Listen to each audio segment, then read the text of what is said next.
Hi. In B2B, electronic direct mail, or EDM, is a great tactic for people who visited your site, discovered a great asset, downloaded it. Great job for EDM to then nurture that prospect, because what you really want isn't to give them that asset, that ebook perhaps. What you really want is to get a meeting. And I'll show you how to do that with EDM now.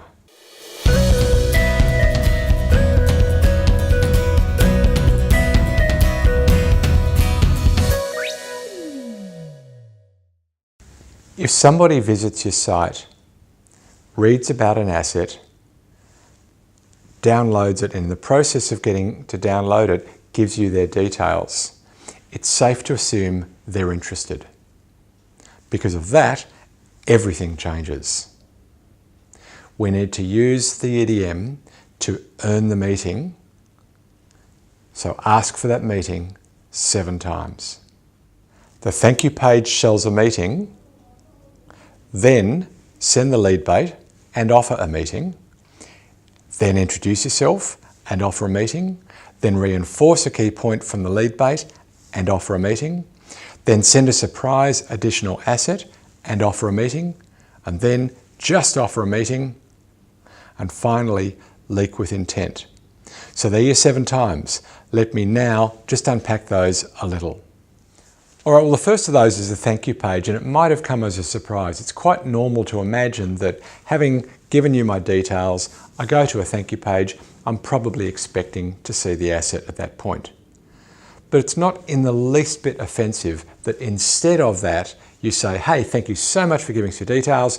The asset is on its way. But by the way, do you actually want to talk about this now? That's not in the least bit offensive. It's your first chance to ask for the meeting. When we send that email that we promised, clearly it needs to include the asset. So include it as an attachment, preferably not as a download. Make it nice and easy for them. We're not trying to be too cute. Send them the asset and ask for a meeting. That's your second ask.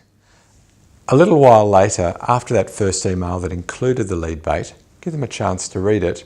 But we don't really need them to have read it just yet.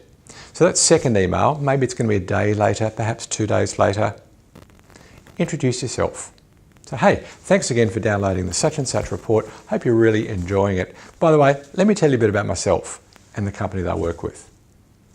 Keep it short, but it's about introducing yourself and hinting at the value that you're able to deliver. It's not a hard pitch, but you do want to conclude with, and by the way, do you want to have a chat about that? Here's an easy link to my calendar anytime you want to have a conversation about that. That's the third ask. In the next email, make some kind of reference to a really critical point in the asset itself. So maybe there's a particular chapter or a particular section that you think is quite powerful. Make some reference to that. So, hey, hope you're enjoying the name the asset, the ebook, whatever you've called it. Take a look in particular at chapter 3. I really think that that sums up the essence of what we're trying to get at. Hope you're enjoying it. Oh, and by the way, if you want to have a chat about this stuff, here's a link to my calendar. Let's talk anytime.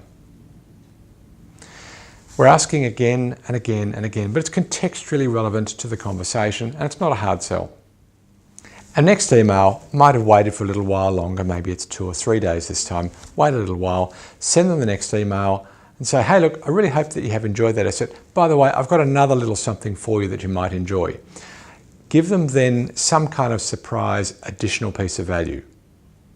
Unasked for, but relevant to them. Hey, and by the way, if you want to have a conversation, I'd really love to meet with you.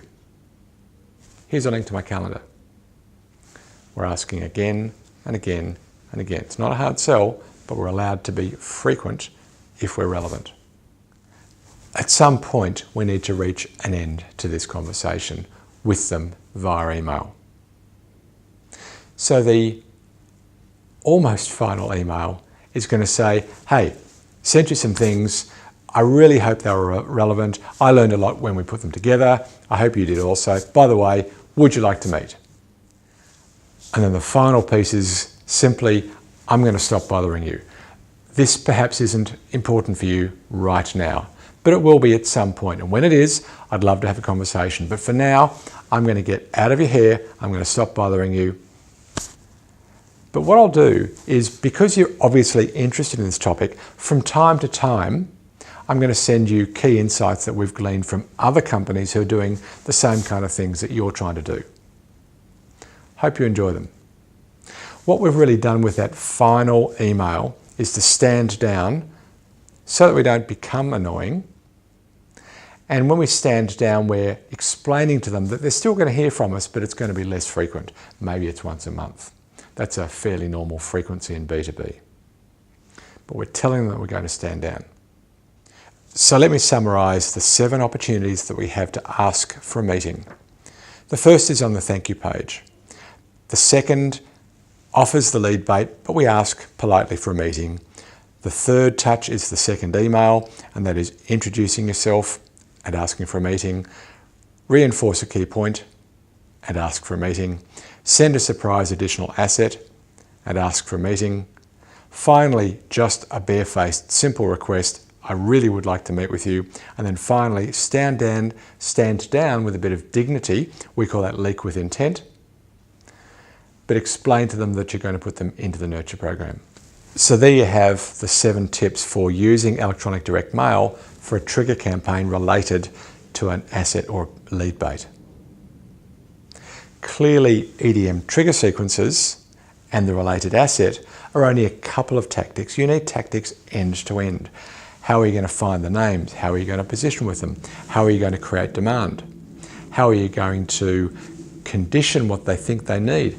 How are you going to put an offer on the table, persuade them that it's the most appropriate offer to take advantage of, and close? All of those tactics need to be agreed between sales, marketing, and often even finance and ops. And that's the job of a funnel plan. Now, if you have a funnel plan, you know what I'm talking about. The tactics section is the bottom of your funnel plan, the top section being strategy, and the middle being velocity. If you don't have a funnel plan, go get one.